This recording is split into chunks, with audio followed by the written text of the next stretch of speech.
114 people in right away, man. That's incredible. So fast, so fast. 214. Hey, Andrew. Hey, Eli. Eli or Elam? I think it's Eli. Elambuse. Hey, Matt. Elambuse. What's going on, Elambuse? 504. What's going on, Eli Andrew? Bussey. Andrew, got a little something for you. Got a little something, something. Congratulations on that Reina 504. Oh, yeah. So dope. Eli, see, I was right. All right. So we are super excited. We have a fun night tonight. As you all know, it's Hobby Night School every Wednesday here at 9 p.m. where we discuss things that are pertinent to the hobby and try to educate ourselves and anyone who wants to listen. Tonight's guest is Adam the Real 27 guy. Correct. I always want to say Adam the Real Guy 27. I always say it like stupid. I just say Adam. So it's Adam. Because inevitably I'll say it wrong. Founder of Basketball Card Fanatic magazine and the podcast. We are super excited. He is just a brilliant person, and I love to listen to everything he has to say. And we have a child. You handle it. I'll be back. Come on, baby. I'm gonna add Adam on. That's a first. So we're gonna have Adam join us.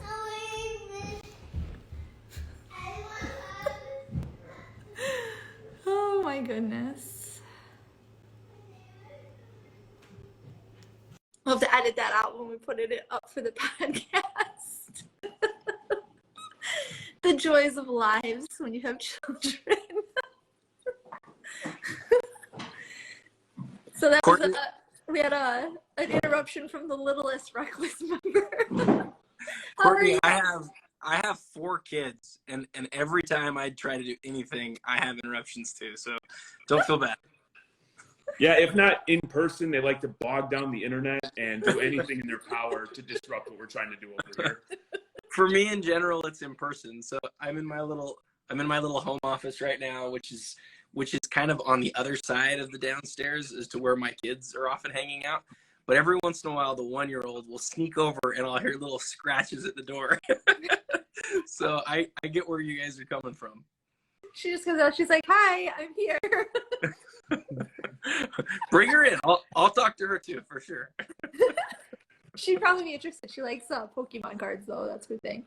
I'm not super smart about those, but whatever. That's my least knowledgeable one. Although I did listen to your recent episode, and you said that you had watched Stranger Things, and I'm out. I can bring nothing to this conversation. I am dead set that I want now a hobby box of season 1. Stranger Things cards. I have there's like one on eBay that I want. There's like the only one on eBay. So I guess I'll have to overpay for that one if I can't find one somewhere else. I trust that you gave Adam a nice introduction while I was done. I haven't. No, we were. Okay. No, that's my fault. That's my fault. I'm the one who started talking, so I'll stop talking, please. So no, we were really excited to have you on tonight. Adam is the founder of Basketball Card Fanatic podcast and magazine. He is a longtime hobby enthusiast and collector. He's got an incredible collection, and he is just an all-around brilliant human being, and we are super lucky. Also, the newest superstar addition to PWCC, yes. who just seems to be gobbling up just all top-tier the talent in the hobby. Yes, it's incredible. I'm super excited to see what's going on over there, and we will talk about that tonight as well. I got mail the other day from PWCC. I'm like, oh, they're sending me an offer letter. It was just a check. Not too bad. You never know. You never know. We love the magazine too, Springs, absolutely. So without further ado, I wanted to give you a little bit of an opportunity for anyone who doesn't know who you are, to introduce yourself, talk a little about when you started collecting and what your favorite things about the hobby are. Awesome. Well, I'll keep that pretty short, but thank you guys for the kind introduction. So I started collecting back in 1990. My first set that I ever put together was 1990 hoops. And the way that I like to tell the story is when all of the cool kids started, noticing the girls and things like that. I was one of the weirdos who just never stopped collecting. I collected from 1990 till today. The only brief break that I had was between 2002 and 2004, I served a mission in England, and I didn't really get to collect while I was there. But outside of those 2 years, I have been a collector all along. Started the Basketball Card podcast back in 2000 and just right at the beginning of 2016. So it's been almost 7 years. Gosh, that's crazy. Since I started that, that was the first Basketball Card podcast. And then after that, so coming up on 2.5 years ago now, we started Basketball Card Fanatic magazine, which has been awesome and has been a ton of work. And it's been fun watching it grow and become something awesome. I worked at a card shop for 7 years between 2000 to 2008, with 2 years in between. That was a break. That was when I served my mission again. And so I'm just been in the hobby forever, right? And it's like the lone significant hobby of my life, and I just never get sick of it. Some people get sick of it and they leave and they come back. I'm just always here. I just always loved it. So that's a little bit about me and my history. That's awesome. That is so cool that you have done this long. A lot of people do. Jeremy and I, for instance, we were in and out as kids and teenagers and adults. You know, you have like times in your life where you're just like focused on other things. So a true collector for life. That's awesome. Sure. Yeah. And there's nothing wrong with like getting in and out of it. I know sometimes it can be overwhelming. I just think probably the truth is I'm like super obsessive. And so I grab onto things and I really hold on to them. Right. And so, I have cards that are like older than anything else that I have. I've got cards that I've had since I was 8 years old. And so I'm almost 40. So, I've had cards longer than probably some of the people who are watching have been alive. Right. And it's just, I just love cards. I love cards. I love collecting. I think it's also worth like being honest and recognizing like through a lot of my time in collecting, I've collected in different ways. I flipped cards to pay for my undergrad, my master's degree. I flipped for a lot of my hobby career, but now I'm at a point definitely a little bit different. Since I've been out of school and things, 15 years ago, I've had a decent career, and collecting has been more about collecting for me. And so most of my best cards I own because I've owned them for 7 years and I, never moved out of them. So, a lot of people have different stages where they do different things. At this point, I just like cards and I buy stuff that I like, but that hasn't been who I've always been, for sure. What was the motivation? We're going on almost 7 years of the podcast being around, and I really don't know of many other sports card podcasts that were around back then. And so I would say probably about 3 years ago, when I was on a hunt for anything that I could consume while traveling, I came across your pod and I binged it like straight through, and I found it to be incredibly informative, but it also prepared me for some of the cycles that we've gone through over the last 12 to 18 months. So like, how did you start doing that? Because 7 years ago, not a lot of people were doing sports card pods. And if you were already like skewing towards like doing something that's not necessarily popular, that's pretty awesome. Well, it was a situation where like I was listening to Bill Simmons on his BS report every day, and I like loved it. I thought it was so much fun, even though I disagree with Bill Simmons on like half of the things he says. I was like, I love this podcast. This is so much fun. I wish that something existed like this for cards. And I like put some feelers out there, and I realized like nobody was doing a podcast. And so I thought, I wonder if I could do that. And so I like literally I Googled it one night. I was like, how do I make a podcast? And it gave like these very simple steps.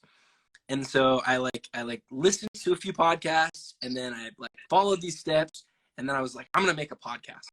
And so I seriously like bought a microphone on eBay for like $40 and plugged it into my computer and downloaded some software and like started recording. And then I had my brother-in-law make me some intro music, that same music that I still have on the show today. I don't do the podcast hardly at all anymore because everything else is so busy. But he sent me that music for free, which is awesome. He made it and sent it to me. And so I started putting it at the beginning and the end of every episode and just talking for a half an hour about cards. And then I wanted to do like what you guys are doing, right? Like I wanted to do this right here where we have like a conversation, and at that point Instagram didn't have lives and stuff. So it wasn't as easy to pull off then. But I will tell you guys as well, one other thing that was kind of funny is as it was growing, I was like, sweet, I got 30 listeners this month or this week. Like 35 as I get to like 50. I remember the first time I got to 100 and I was like, this is so cool. I have 100 people who downloaded my podcast. So now it's obviously it's a lot bigger than that, and it's great, but it took time and it took a lot of energy and effort. And so as I've watched you guys on here doing your thing, I just have no question you're putting so much time into this, and that's the exact same way as it was for me. But it's rewarding and it's fun, and so I had a blast with it. I'm telling you, I called Court when I found the pod, and I listened to a couple, and I think the first one that I checked out was you were talking about consignment and like the different ways you could utilize it and like the pros and cons of it. And I'm like, this is like desperately what I want to get into. Like the education portion of the hobby is what I've gravitated towards. And so then anybody that would listen, I'm like, you have to listen through. And there's always, I call it the Adam special, because you're like, hey, this guy's is going to be a short one. It's going to be 15, 20 minutes. And then you're like, yeah, I've been talking for 58 minutes and we'll close it up and we'll get out of here. It ends up being like a 90-minute, and I loved it. And then I got to the end and I'm like, there were no more. And then you're like, I'll put out one here and there. And like, I think the last one you posted is when you took the job with PWCC, and you talk through your thought process. But I think if anybody's interested in learning about the hobby, a nice, easy listen is go back and check out the pod, because a lot of the stuff that you spoke about back then has remained true. So relevant. And I found it to be incredibly informative. So low key, part of what you did there was, we kind of took that idea and like, how do we, build off of that? Because we don't feel like we have the knowledge base necessarily to be like speaking matter of factly. So we get smarter people like you to come and join us and talk about what you know. But what's great, like I don't know that that's true. Like you guys are super smart, and you guys, like, your perspective is totally valuable, and your passion people love. Like as you continue to do exactly what you're doing right now, I just have no doubt that you're gonna have people grab onto it even more than you currently already have. And you're super kind to say all of that, but the point of it was definitely to be more evergreen. Like we wanted it to be a long-term thing. Some people, like, if we're really real for a second, a lot of content is like the sort of content that's really relevant for just a sec, you know, and that's great, but like it's not really fulfilling to me. Like getting a whole bunch of people to like your posts, or a whole bunch of people to like watch your thing real quick and then like talk about it for just a sec, that's fine. But if you can produce something that's like valuable for the long term, that people find joy in, like what you guys just said, that you couldn't have said anything kinder to me. I wanted to put something together that like was relevant in a couple of years, and that's not how it always works out. But I still get probably a message a week from somebody who will be like, hey, I just watched, or I just listened to 50 straight episodes and I love your show, you should come back and do it again. And I'm like, thank you, that's awesome. It makes you guys know that's where the reward is, for sure. I appreciate it. So of all of those episodes that you've done, what are a couple of your most favorite ones that people should start with if they're gonna like? I know mine. Okay. I know mine. Okay. So the consignment one honestly was one of my favorites, because I actually tested. At this point, I hadn't used PWCC, I hadn't used Probstein, and I hadn't used ComC, and I was like, let me use them all and report to people what I thought. And I just totally told people what I thought about the process. And over time, it changed, right? Like, if you guys remember, if you listen to the first one, I used Probstein for everything, right? And I still have a great deal of respect for Rick and his team. They do a great job on a lot of things. But over time, I kind of switched, and it was because of some of the things that I was doing that was different. And you can hear that in the different podcasts. But the best podcast that I ever did, without any question, the one that received the most comments back was the one that I called. What did I call it? It was the story of the greatest find, the greatest collection that I ever found. That podcast.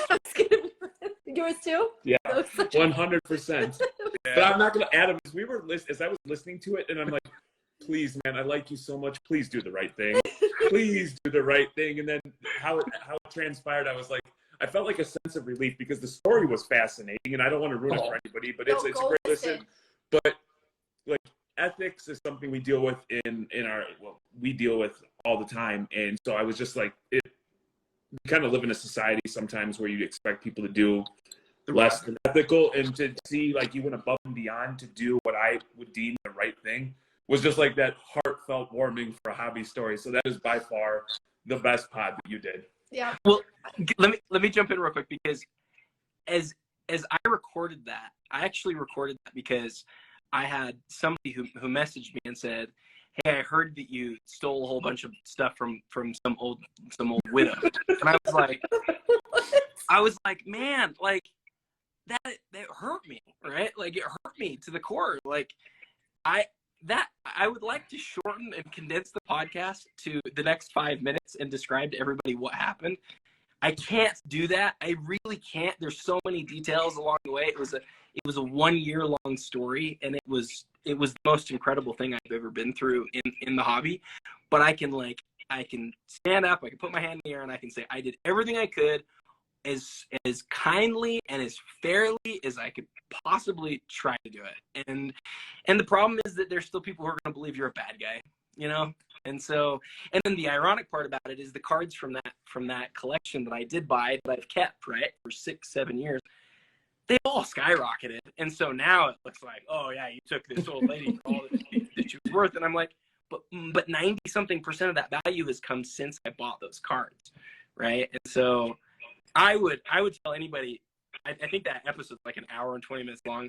Please go listen to it. It is the craziest story you've ever heard.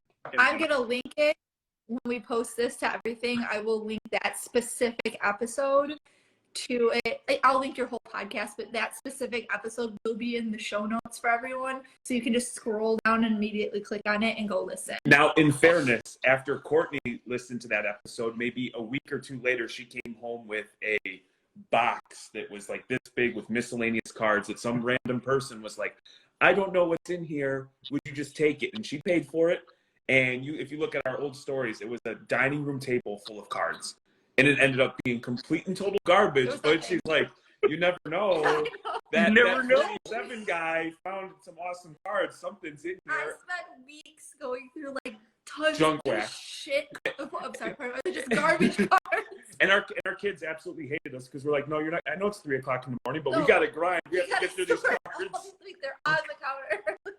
Guys, I've been through so many collections, and 95% of them you're getting like 90s tops and 89 Pro Set and all that stuff that you've always seen. But that collection, just to give everybody a tip on how the collections, how I found out about it at the beginning, there were 4 or 5 cards that were listed on very low buy it nows that shouldn't have been listed so low. And so really what happened is I messaged this person saying, hey, I don't know why you're selling your cards so low, but you've got to look up the prices here and you got to do a little bit better. And the response that was sent back to me was a simple question, which said, I'll never forget this. It said, how is it possible for me to determine what each individual card is worth? And I was like, there's different ways you can do that, but not every Michael Jordan card is worth what every other Michael Jordan card is worth. And she had sold a Jordan 2003 SP Authentic Autograph Gold for I think it was $50.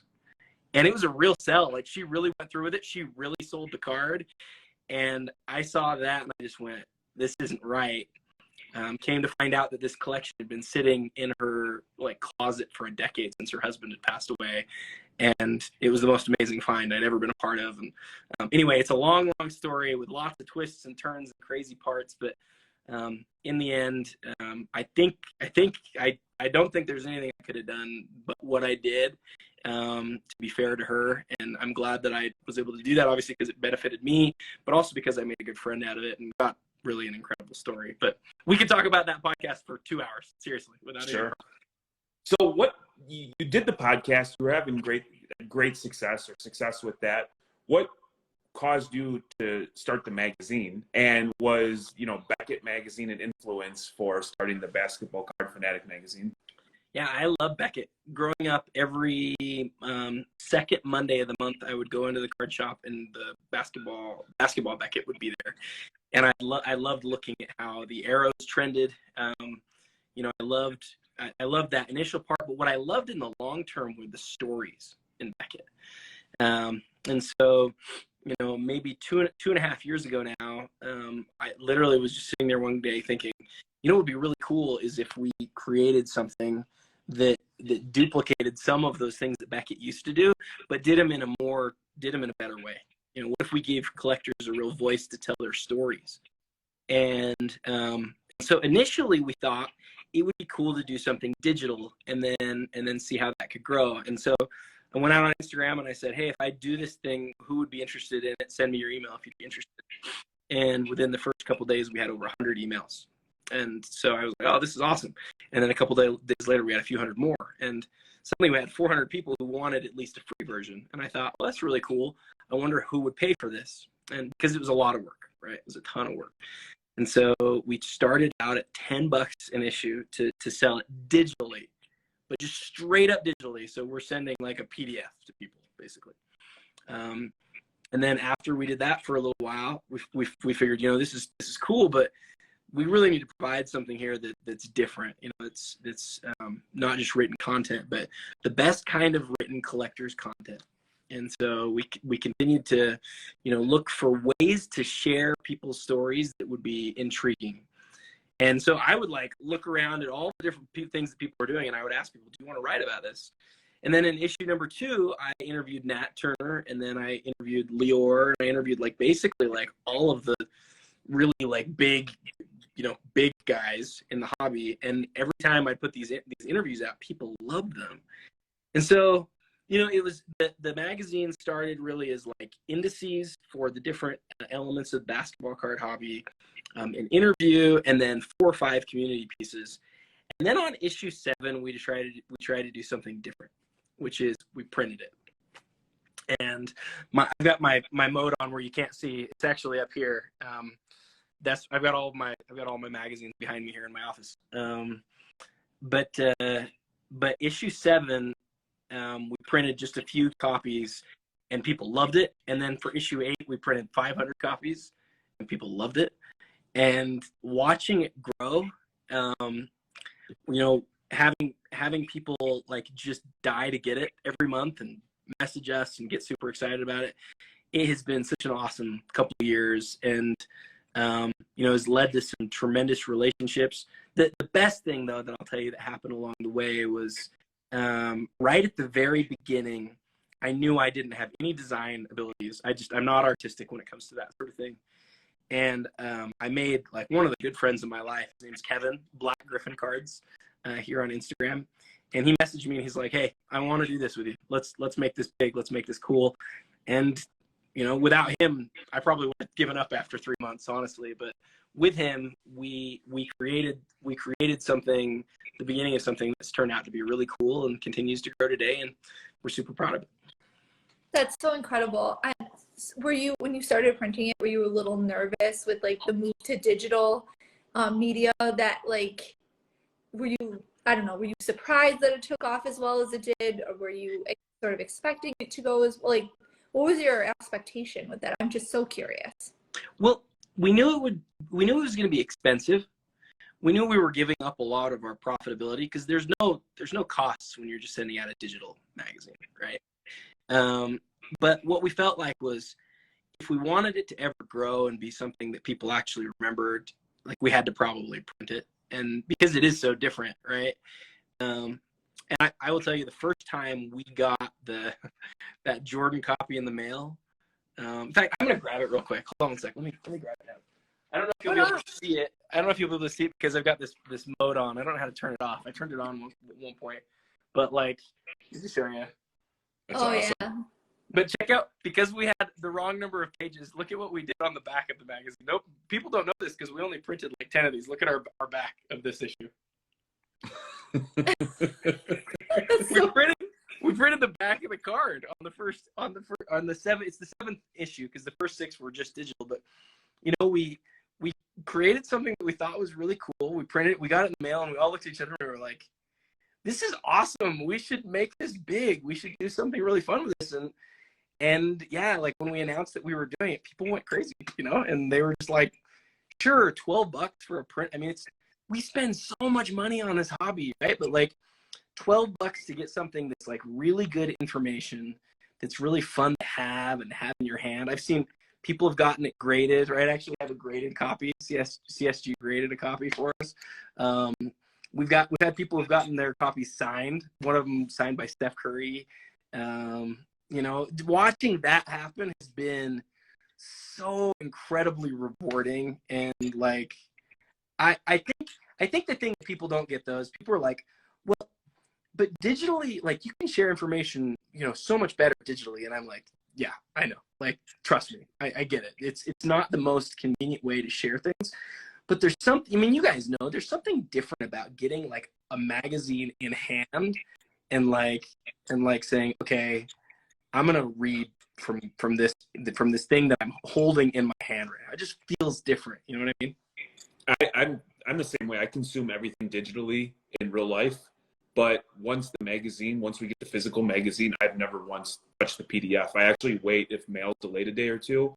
Like I don't sneak. I wait to see who's going to be on the cover, and I enjoy it. It reminds me of being a kid thumbing through and maybe not reading it in order, but like seeing what picture, because I'm a child, that grabs my attention, or what crazy thing did Shay say in this episode or in this edition.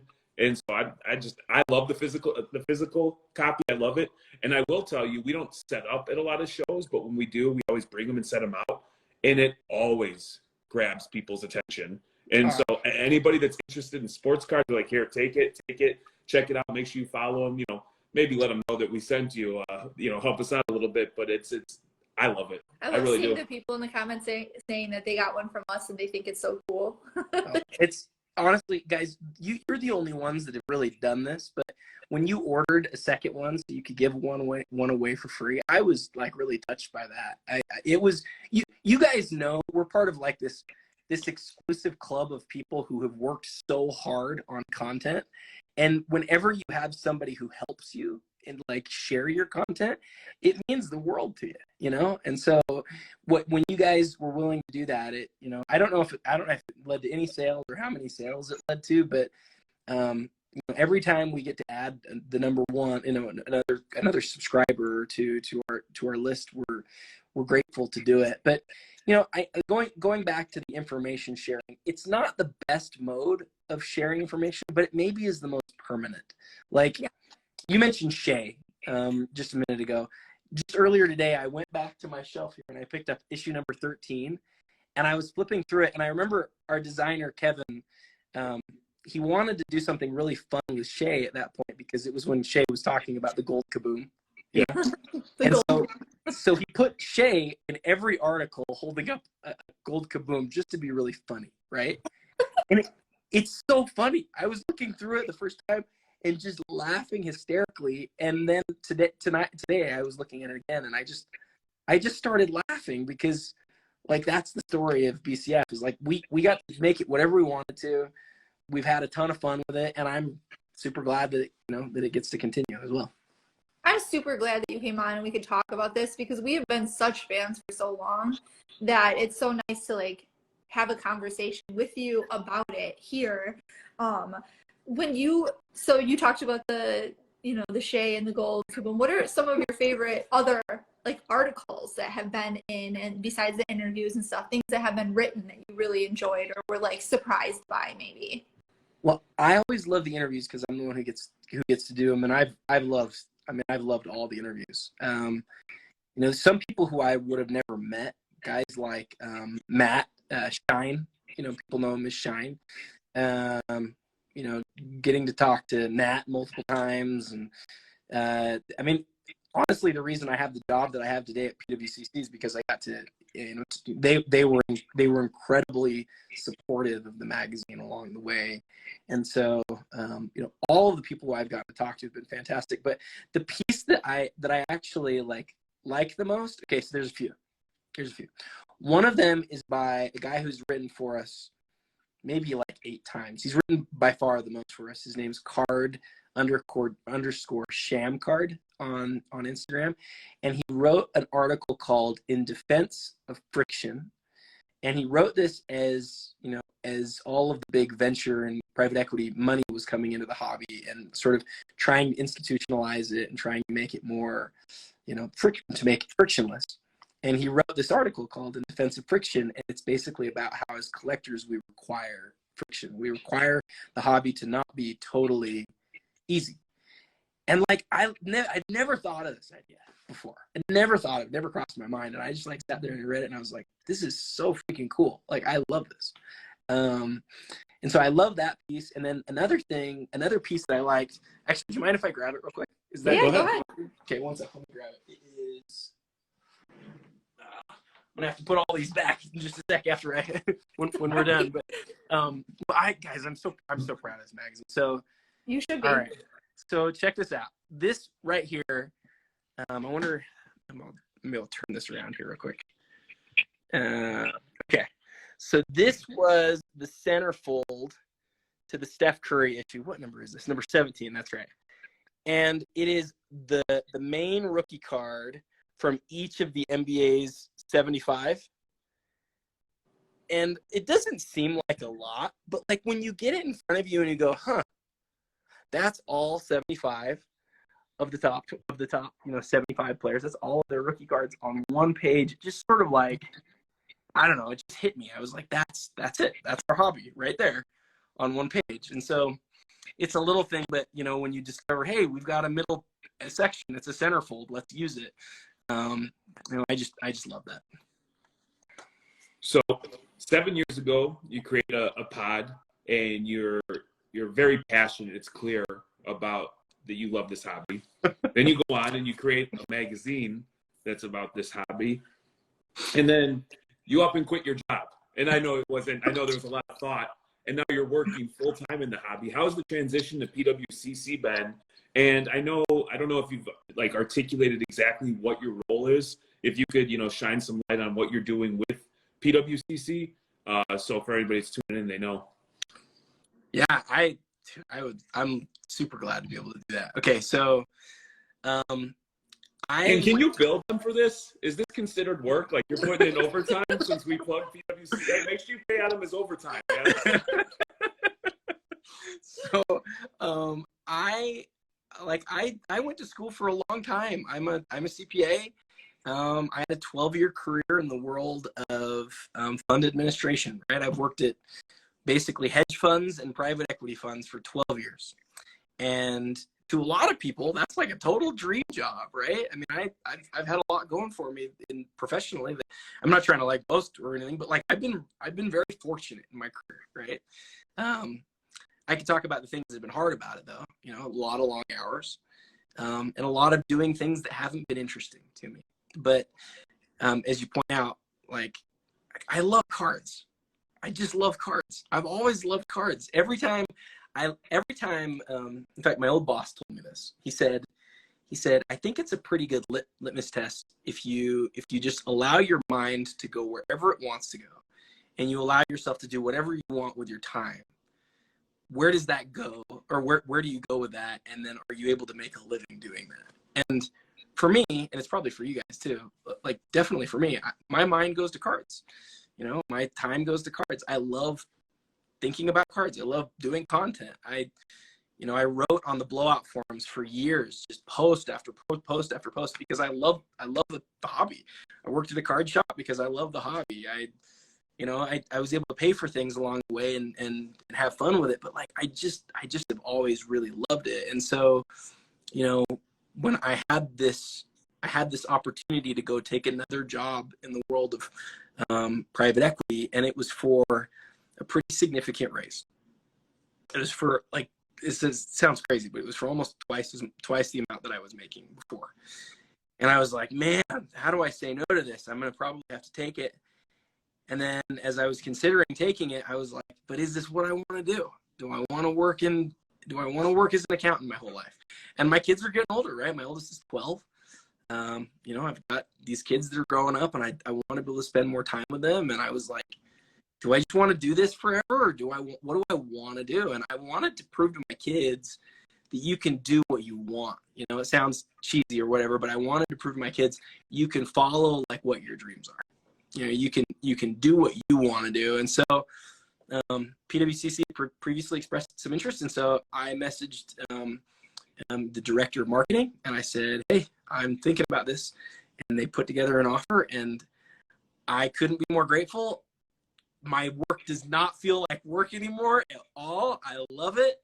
I hope that I have imposter syndrome sometimes. I think, gosh, they're just going to think I'm an idiot at some point. They're going to fire me, which is still totally possible. But like, guys, I love it. I love my job. I love PWCC. It's, you hear different things from different people. Oh, people are this, people are that. I love the people I work with. I love them. And I've gotten to meet a good percentage of the firm now. It's like a highly professional group of people who love the hobby and are great. And, obviously I'm going to say all these things right. I work here, but like everything I'm telling you is true. Like, I love the people I work with. I love what I do. And then did you guys, you wanted me to also say like what my role is. You still want me to do that? Yeah. Talk about it. Everyone's curious.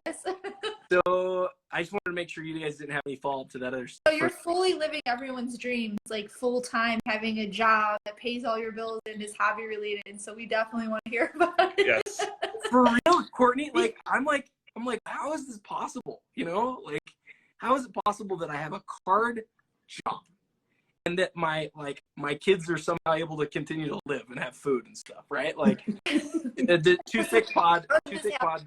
Sorry, what was that? I said, how did this happen? No, I was kidding. So Too Thick Pod just said, yeah, I am jealous. I am like, I cannot believe it. It is so awesome. All right. So anyway, so my role though. So I'm going from CPA investment guy to the marketing team. I'm on the marketing team at PWCC, and we're working on all sorts of different things that are marketing related that are super interesting. And I'll just tell you about a few of them. If you ever look at the Premier Auction, have you guys ever checked out the Premier Auction before?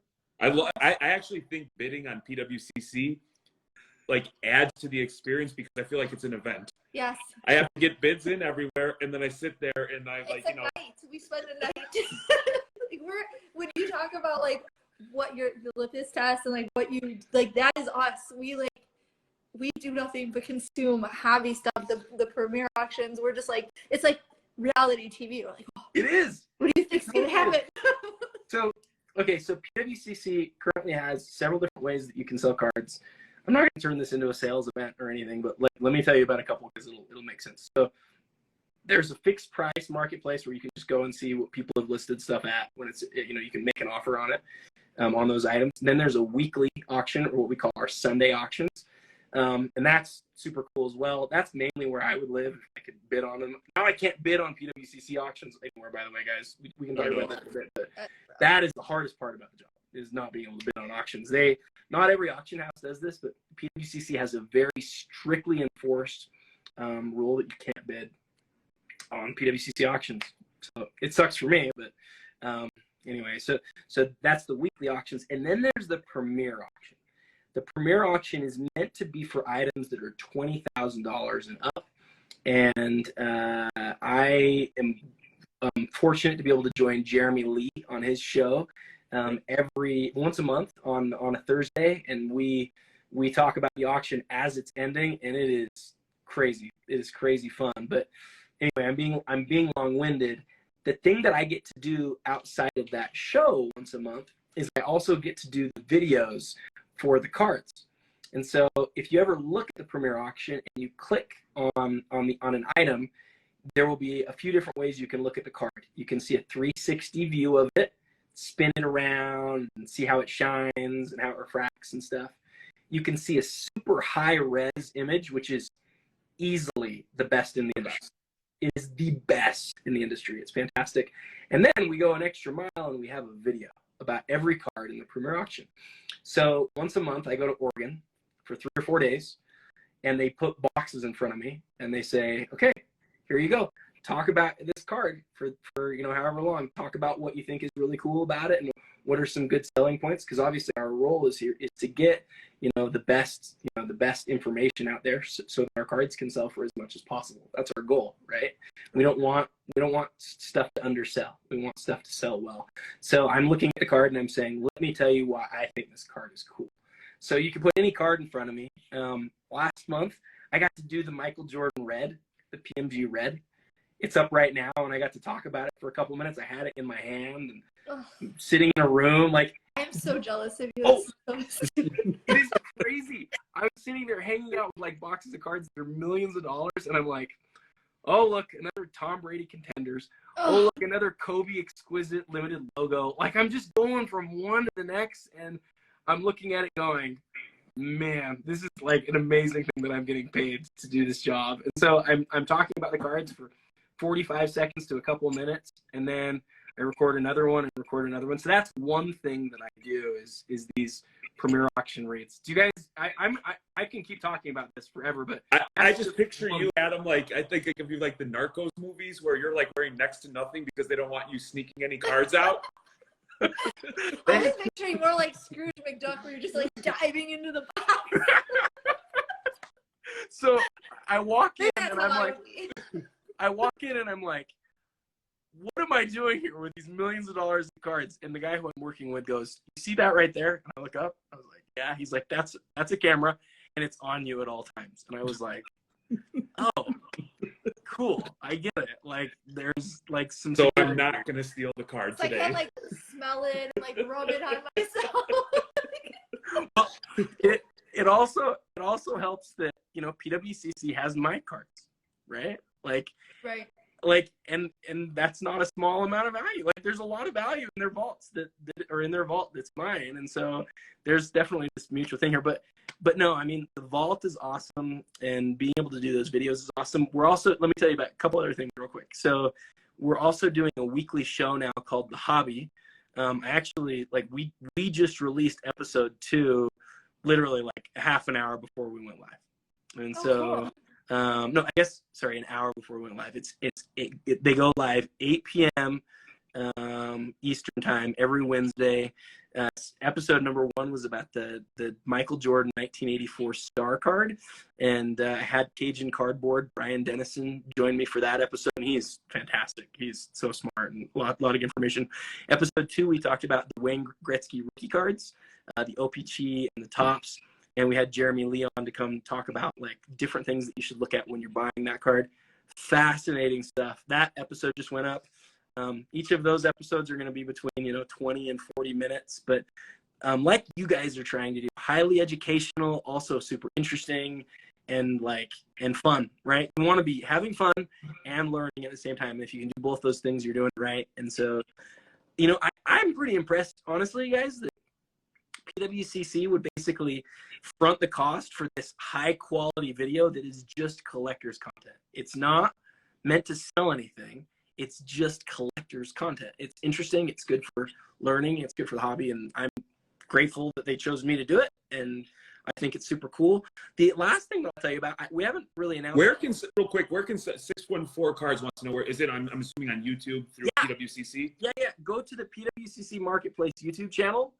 And just like, you'll go see it there. The first video up right now is me and Jeremy talking about the Wayne Gretzky rookie card. I'll have to go check it out now. I actually didn't know about that until I don't know how I missed that. Well, So you know how you missed it is like there's so much good content out there right now, right? Like we're gonna also turn it into a podcast so you can sort of listen to it passively, but at least that's the plan, is in the future we'll do that. Can I tell you guys the third thing that we're doing? Yes, that's super absolutely. secret and fun. Yes. Okay, Breaking news. Breaking news. Breaking. This is totally breaking news. This is awesome. Okay, so I know who got my email the other day with the survey. Was it, which one of you? Oh, you sent it to we share our Instagram, so we both did it, and we have done nothing but talk. I have done nothing but talk. There's some serious debates. We argue. Like, I almost feel like you need to send me one too, so that we can do our own, because you should. Courtney, do your own. It's fine. Like, use that link and do your own for sure. Okay. Let's tell everyone what we're teasing here for a second. So, okay. So I am so excited for this. It's like I've never been as excited about anything as professionally as I'm excited about this. So what we're trying to do is trying to create And Armin, who just said, "Hey guys," knows about this because I sent it to him too. We're trying to create an authoritative list of the most iconic cards across our whole hobby, all sports, non-sports, everything. And so after much, like, significant amounts of debate, we were able to narrow the list down to 215 cards. These cards, again, range from baseball to golf to basketball to wrestling to Pokemon to Harry Potter Garbage Pail Kids. to Garbage Pail Kids to Atom Bomb to all of them, right? Like, they're all out there. And you get to vote. So we're sending it to people who are well-rounded, who know a lot about different areas in the hobby, and we're just sending it to them with instructions. And what the instructions basically say is, using your experience, tell me what the top 75 most iconic cards are in order. Yeah. Start with one. So what did you guys put as number one? I gotta ask you this. What did you put as So your number one? we can't agree on number one. We both have an opinion, and we were talking to one of our friends in like a group chat. We didn't tell him what it was for because I didn't know how secretive it was. But we asked him his opinion, and I settled on Honus. he thinks Honus, and I say Mantle. And So those are great answers. I think those two will be the top two, with the 86 Jordan maybe in there as well. Those are the top three, though. my top four are the Honus, the Honus, the Mantle, the Jordan, and then Gretzky would be my top four, and then maybe Jim Thorpe. But then we start arguing because I can talk something into one and then easily talk it down to like number 12. Yes, Yep. and it's so hard to decide. And then with me, like, I started collecting Garbage Pail Kid cards. Yeah. So I feel like Atom Bomb is a very iconic card, and it should be. Jeremy's like, nobody cares about Garbage Pail Kid. No. Atom Bomb, in my opinion, Atom Bomb has to make the list. I'm nervous he's not going to make it because. Well, I'm voting for him, and he'll be in my top 10. So. So I don't think Atom Bomb has too many votes in the top 10, but I considered it. I think I've got him at like 18 or something like that. But a lot of the lists that I've seen so far, Courtney, they've left him entirely off of the list. I don't and I'm like, understand that. You like. Yeah. Have you ever seen the movie 12 Angry Men? Yeah, I love that movie. That's what I feel like we're doing. doing. It, Jeremy. I watched it literally last week with my son. It's from like 1958. I love that movie. Why'd you bring That's what I feel like. I convince myself, and then I wake up in the middle of the night, and I'm like, you know what? Mantle is number 2. I got to bring Jordan down to number 3, and this is why. And then I spend 14 minutes while drinking my coffee, and she's trying to get the kids ready, and then we're debating. It is And such then I a drag other fascinating. people into it.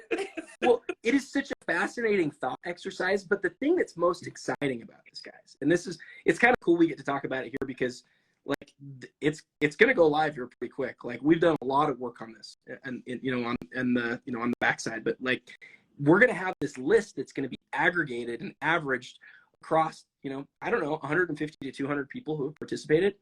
We already have over 100, and it goes till the 20th. And we haven't even hardly tried. I don't know how many people we'll end up with in the end, but this list is going to be developed into, like, all of them combined are going to create a 1 to 100 top 100 rating or ranking, and like we get to then count those down. And I'm going to tell you, I'm so excited to like see what people say when Atom Bomb beats out the 53 tops Mantle, which beats out, the Michael Jordan, Jambalaya. Like, having those all against each other is it's just so exciting. Where does the Griffey rookie go? Where does the Black Lotus go? Jeremy. That's where he started. 89 Griffey's top 10 for me, because if it wasn't for that card, I'm not like, that was my chase as a kid. I haven't top 10. So, the whole thing though, like, somebody just said, who was it? Somebody who's making me, one of these guys who's making fun of the Harry Potter. Yeah, Deputy Dog is a friend. He just said, no Harry Potter. Yes, we did put like the most iconic Harry Potter card on the list. Non-sports is tough though. Like, it just doesn't get the same love. Like the Luke Skywalker card hasn't gotten as much love so far. The Charizard gets a lot of love, but I don't think Charizard gets enough love. That, to me, that's got to be a really high card. I don't want to influence what anybody thinks, but like, I just think this is a really cool thought exercise, and I think counting them down is going to be really fun. I thought it was cool because Courtney wrote in Bull as a write-in. I didn't even know you could write in your own options, and because she Jeremy got. was like 2019 Zion rookie, and I was like, yes, obviously. Let me ask you guys this: is there any card that you felt like we missed? Because we really tried to not have the list get too big, but we wanted to get everything on there that really had a chance to make the top 100. No, I thought it was a very well done. I don't know how you whittled it down to that, though. It was hard because I was impressed. I mean, I didn't see my Mike Singletary Kapow card on there. The original Kaboom. The original Kaboom.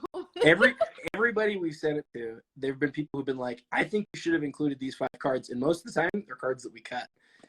We said to ourselves, we're only going to have 200. The original software that we were looking at was only allowed for 200. We ended up going with one that allowed a little bit more than that, but in the end, we couldn't get it any lower than 215. And so, I think that what's going to come out in the end is going to be a list that people are going to look at, and they're going to say, huh, that's interesting. I didn't realize so and so thought that the whatever card was that high, or I never thought that modern card could be thought of in the same way that an older card could. But if it was up to me, I'll tell you guys this too. I'm generally somebody who votes in the older stuff, and it's not just people who are voting for the older stuff. A lot of people are looking at the newer stuff too, thinking, this has brought a lot of people into the hobby. It's an iconic card, even though it's pretty new. So. Sure. So can I ask a question? Like you were talking about the people you sent it to, like, were you mindful of like the age demographic of the people that you were sending it to? Because I feel like people our age are going to pick like cards that are iconic to them. And that was sort of my argument about the Mantle versus the Honus was like, everyone knows Mickey Mantle. It's more like out there. You see it more like these younger collectors. And to me, iconic doesn't necessarily mean more valuable. It just means like you think of like baseball cards. To me, I think even young kids are going to think of the Mantle versus, the Wagner, and like where our generation's like, that. So I don't know. I was like, I could literally talk about this for like 3 hours. So well, and I could too. I will tell you, I sent it to my son Aaron. He's 12, and I said, "What do you think?" And he goes, "I think Mantle's 1." And I was like, and he goes, "I think Honus Wagner's probably 2." And I was like, "Oh, like," and then he goes, "I think Jordan's 3." And so at that point, I was like, "Your opinion is great. Like you have your own, you have your own sort of like definition on what this should be, and I think it's a definition that like I think it works." He doesn't know the hobby as well as probably some kids do, but he still made it through the list without any problems really understanding it. I tried to send it to lots of different types of people, right? The one thing that I tried to stay away from was people who really specialized in like in something. So like my friends who were just basketball friends, a lot of them I didn't send it to because I don't want a basketball dominated list. And honestly, basketball is probably going to dominate anyways because basketball has been the sport over the last couple of years. And so, when you think of iconic cards now, you used to think of old baseball. A lot of people think of rare Jordan stuff. And so that's so funny because we had that conversation where I'm like the first few have to be baseball because that's like even people who aren't in the hobby who I talk to and they're like, "Oh, you collect baseball cards?" I'm like, "Well, no, I collect sports cards." And they're like, "But like baseball cards." So I'm interested for like the post list conversations that are going to take place where people like the dialogue of why they chose that, because I'm sure like I look forward to that, and that's going to make for some some fun heated debates. But like if you could talk about a list of cards this much, like now I'm wound up. I know. Well, I mean, again, like that's what we're doing. Like that's what the marketing around this will be, and we won't just come out with a list. We're gonna count it down. One at a day, one card a day sort of style. And so, I think that there's gonna be a lot of ways to sort of like talk about it afterwards. And my hope is that people fight about it. Honestly, I hope people look at it and they go, like, "Dang it, how did you have this card over that?" And we could just put our hands in the air and say, "Listen, like." We gave this out to however many hundreds of hobbyists, and this is what they determined. This isn't nobody at PWCC cares what this list looks like in the end, other than that, we want to make sure that it makes sense. And right now, as it stands, it totally makes sense. and it's going to be a cool list. It's going to make sense. There's stuff where I look at it and go, I think that guy got it wrong, but it's a smart guy who has a different opinion than mine, and that should be, that's valid. It's all like, I look forward to being dragged on card porn by some random comment from some avatar because we had like Luka at 57 or something like that when he should be clearly number one. Hey, one other comment real quick. Courtney, you said something about not the most expensive. That is exactly right. That is exactly right. People think, oh, this is going to be like a list of what's most expensive. No, like I'm going to tell you right now, the David Robinson 1980 Hoops rookie is going to make the list. That card sells for $5. You know, it is cheap as you can go get it at any time. Buy it now, super easy, but it is considered iconic because during that era, that was the card. Same thing with the what was I thinking? The Bo Jackson scorecard. Like, such a cool card. I don't know if that was would like make the list. like OJ Simpson's rookie was on there, and that's not like overly expensive. So. No, I don't know if OJ will make the final list or not. I don't know if he's doing so well, but I think I put that one on my list personally. But I think a lot of people want to not vote for OJ because of So this. he probably made my top 100, but I collect like murder cards. That's part of my PC. I have like morbid like cards. Like I have the Mark Jackson and things like I'm looking for like a Michael Hernandez. What's it, Mongo McMichaels or whatever, because his wife was married to a serial killer. so it's just I have a weird. That's what happens when you watch Stranger But Things. I don't think that makes the OJ Simpson card more iconic. Would it be less iconic if people didn't think he, did what he? I had one person when we were still in the testing phase of the different cards that are on the list, the population that's on the list. I had one guy say you shouldn't put the OJ on there, and I was like, I think we need to. You might like him, but I think he's on the list. Some of these comments here, guys, are awesome. Hail Mary SC says Shaq rookie, Jim Brown rookie.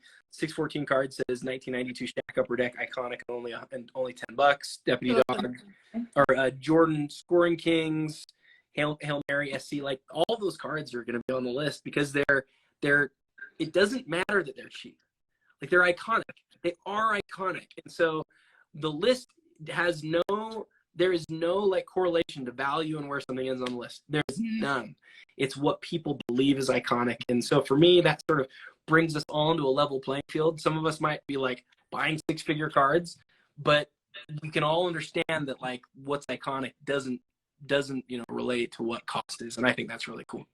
Adam, I want to be respectful of your time, and we got a couple minutes left, but I'm interested to know what's next for not Adam, the PWCC employee, but Adam, the collector, because just because you can't bid on Premier Auction doesn't mean you're no longer going to be an active participant. I know you like creating content, but I'm sure you love transacting and getting cards and having that you can touch and hold and send to the vault. So what's next for you?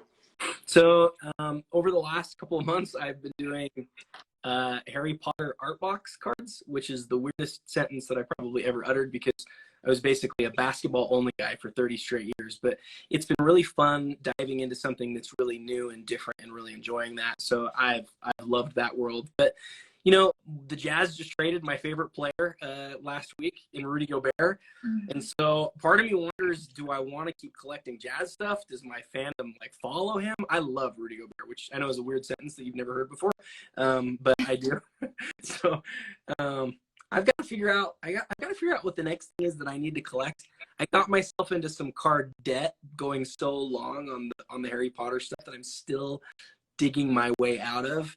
But once I get dug out, I'll probably pick some fun set and try to do it or something. I'm not sure yet.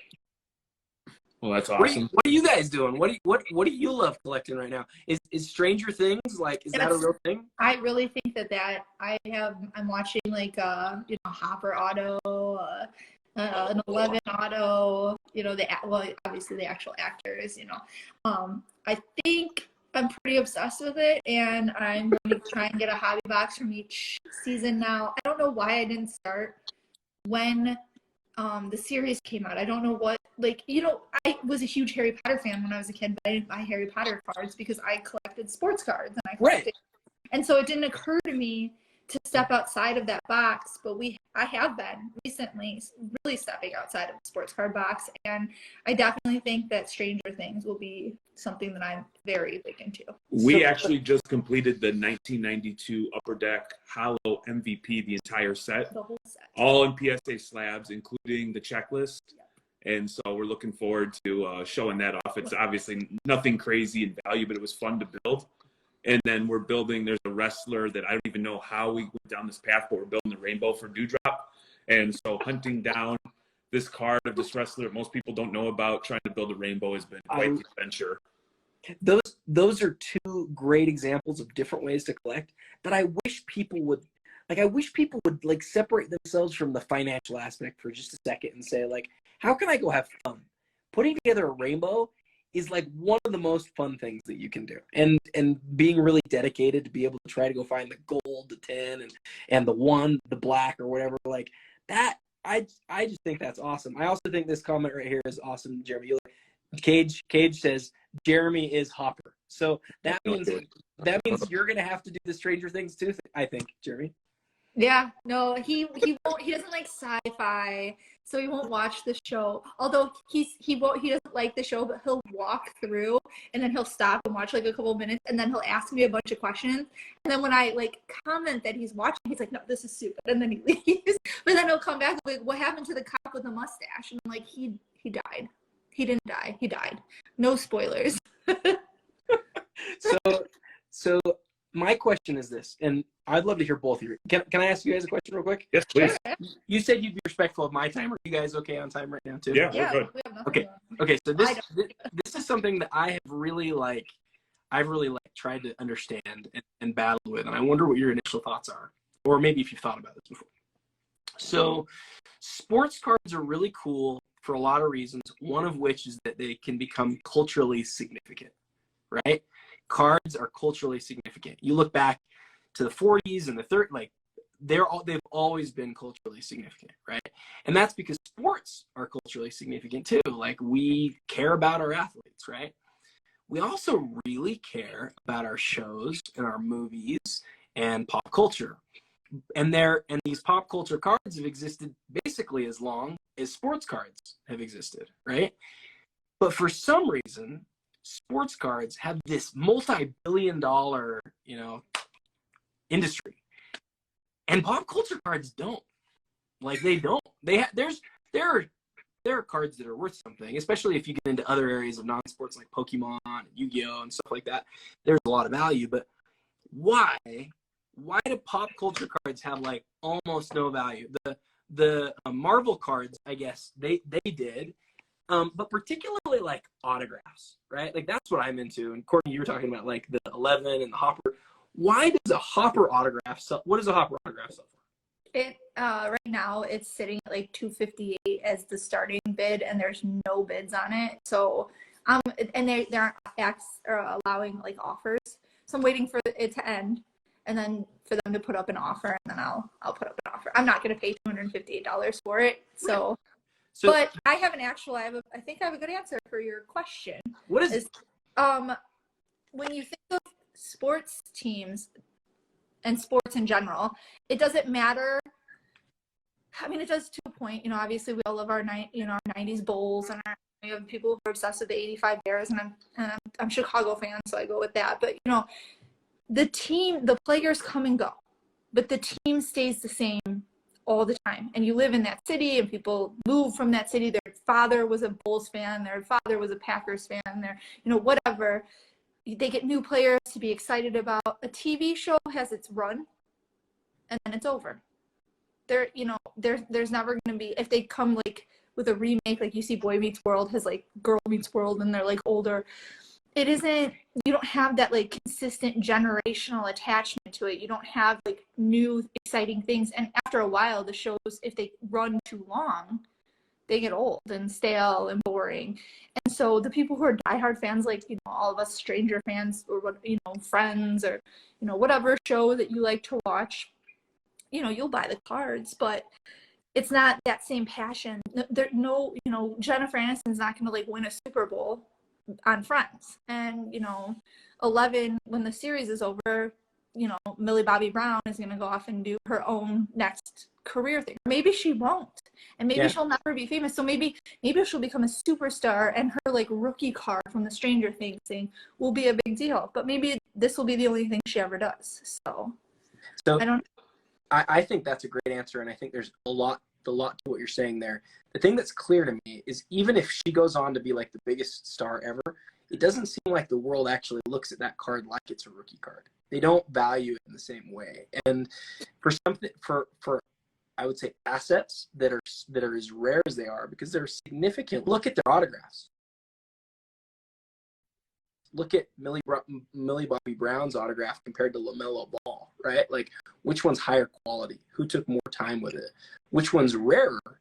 Which one is harder to find on it, you know, at a moment's notice? Like, all of the answers, all of them, except for quality, like all of them across the board are like they lean towards pop culture. Now, I'm not suggesting that sports cards are not the way to go, right? Like, what's clear is what I said in the beginning. It's a multi-billion-dollar-a-year industry.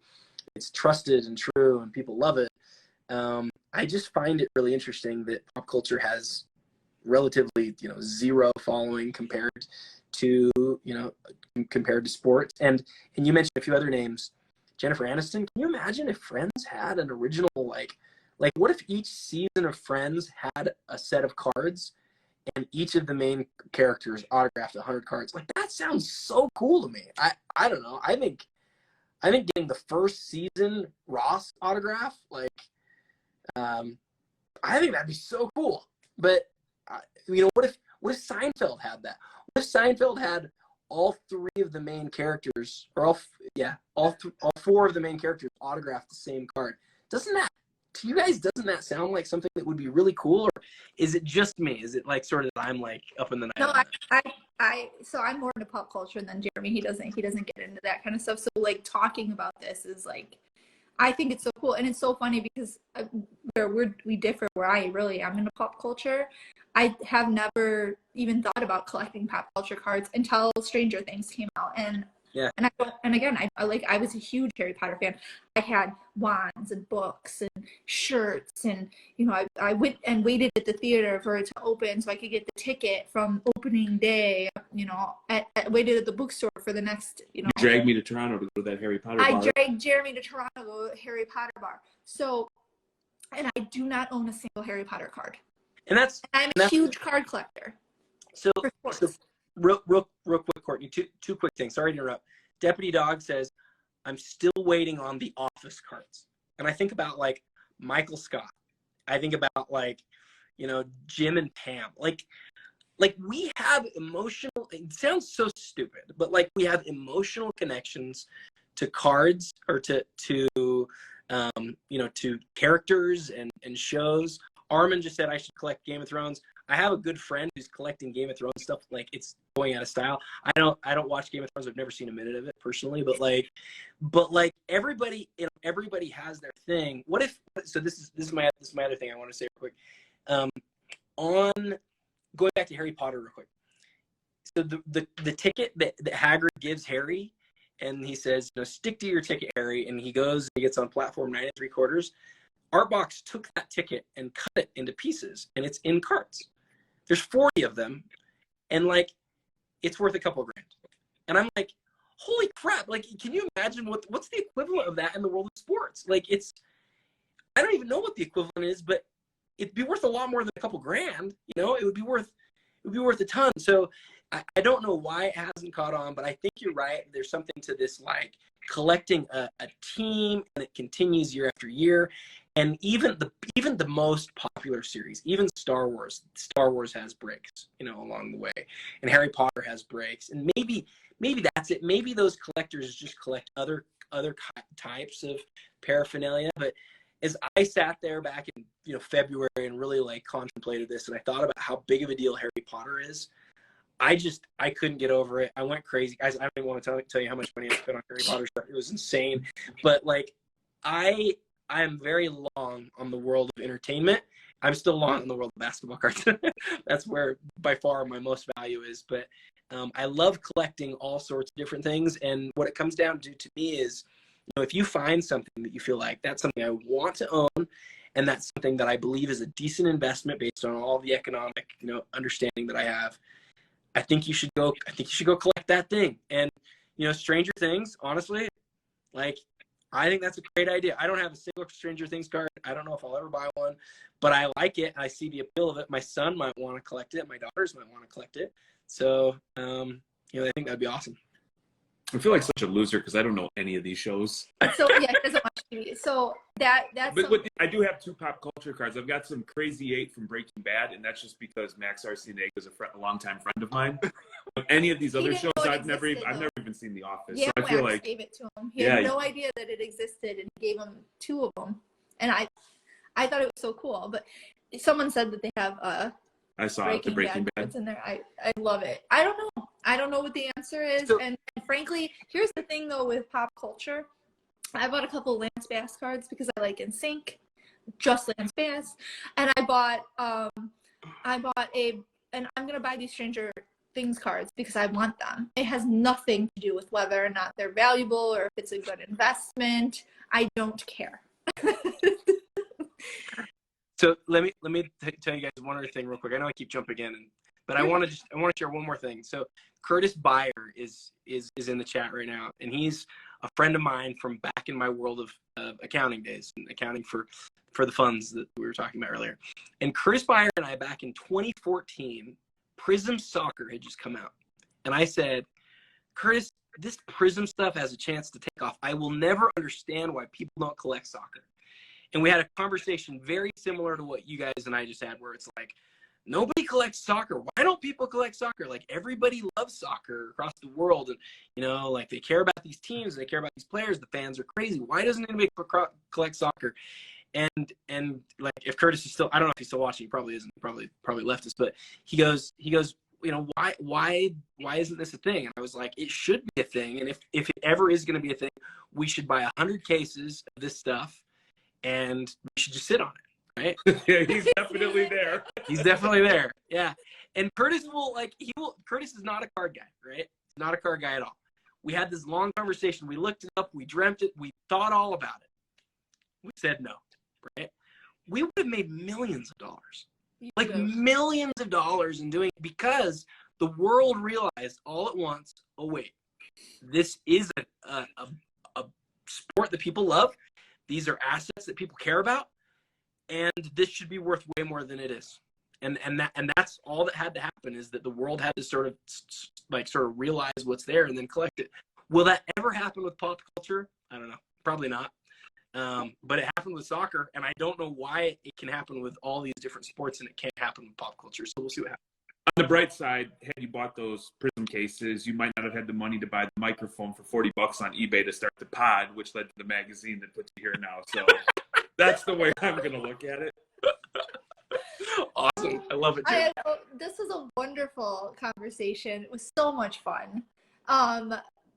One last time, where can everybody find you and the content you're putting out for PWCC? And if you have any last little advice for collectors before you leave. Gala cards are cool. Oh, man. So you can find, if you want to subscribe to the magazine, bcfmag.com. You can subscribe to print copies or to the digital copy we release every month. It's a blast. It does not cost you a lot, but I would recommend grabbing the print copy because it actually costs us almost as much to print as we charge. So it's a pretty good deal, honestly. And I think you'll like the quality of it there. That's bcfmag.com. I'm also obviously on the Real 27 guy on Instagram. But please go check out on the PWCC Marketplace YouTube channel. Go check out the hobby issue or episodes 1 and 2. Episode 1 about the Michael Jordan star rookie / XRC, whatever you want to call that, and episode 2 about the Wayne Gretzky Topps and OPC rookies. I think that the production team that we have that is helping us with the hobby is second to none. And when you guys watch it, you're gonna go, "Holy smokes, this is high quality. This is good stuff." So please check that out. And as far as advice goes, I was asked that question a long time ago on another show, long time ago. And it's the same thing that I told people back when I was working at the card shop. People always want to know what cards are going to go up in value. And I don't have any idea what's going to go up in value. I might have theories sometimes, like the soccer cards. Clearly, that would have been smart, right? But the thing that is clear to me is that the hobby moves up and down so much. No one really knows at the end of the day what's going to be worth a lot. What you do know is what you like. And so if you can buy stuff that you like and you don't overspend and you really find joy in it, and especially if you think it has upside, that's the right stuff to buy. But make sure you like it, because there's nothing worse than somebody who goes out and spends a whole bunch of money on stuff that they don't even care about, and then that stuff tanks. That's the worst story. You never want to have that happen to you. So buy what you like, enjoy it, be kind to everybody. And then, you know, as you do that, it's the best. You guys know this, like, it's the best hobby in the whole world. You know, it's the best hobby in the whole world. You can enjoy it with your kids. You can enjoy it with your spouse. You can have a blast with it. And that's been my experience. And here we are. It's my life, right? It's my full-time thing. And I absolutely love it. That's amazing. So I will link. So we post these up now on YouTube and anywhere you listen to podcasts, you can find our Hobby Night School episodes. So I will link all of these things in the show notes so they can check out everything they want. We also have a link to a Basketball Card Fanatic magazine on our website. And, you know, we are big proponents of this because we think hobby literature is so important. And we are excited that you're putting it out for everyone. Can we announce that issue 24 will have a special article in it from you? I wasn't going to because I'm like excited but also like nervous that everyone. Yes, I did. I wrote an article for the next issue. So look, I'm turning bright red dye. The article, Courtney, the article totally endeared me to you guys, because I was already a big fan.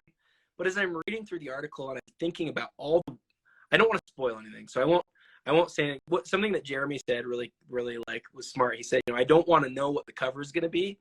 That's why we don't share it. We want you to have that moment of surprise when it hits your mailbox, right? Like we realize that's part of what you're getting, and it's too bad. It's a catch-22, because if we showed the next cover, for example, lots of people would buy it, but we can't. We want you to have that moment of surprise, and so, you know, I won't tell anybody what your article is about, but like, it made me realize, like, you're doing so much in your community and you're working so hard to make the people who are around you have a positive experience. And so just great job with the article. Great job with what the article's about.